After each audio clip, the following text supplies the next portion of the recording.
Lord, tuluy mi sa pagabuhaton. As we surrender our lives to you, Lord, teach us sa imong mga pamaagi. Help us to live a disciplined life. Dili magdepende sa among emosyon, dili magdepende sa among gusto, but magdepende sa imong kabubuton, O Dios.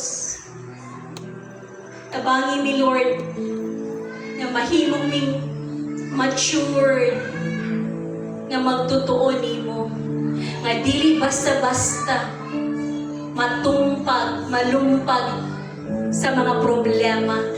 Tungod kay imo ming gigiyahan, imong giprotektahan ang among kasing-kasing, imo ming giproteksyonan sa among mga desisyon, imo ming gitudluan sa imong mga pamaagi. And today, O God, Holy Spirit, fill our hearts, fill our lives. Dili lang ka na mo i-acknowledge naman, but let us embrace you sa among kinabuhi matag adlaw. Salamat, Ginoo, tanan namo nakatunan karon, tanan namo gihisgutan. Silyuhi sa imong balaan, Espiritu Santo. Silyuhi, Ginoo, sa imong balaan ug hamiling nga dugo.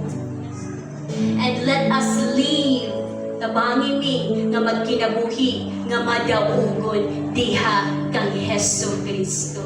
Dalaygon ka sa walay katapusan. Banal na Espiritu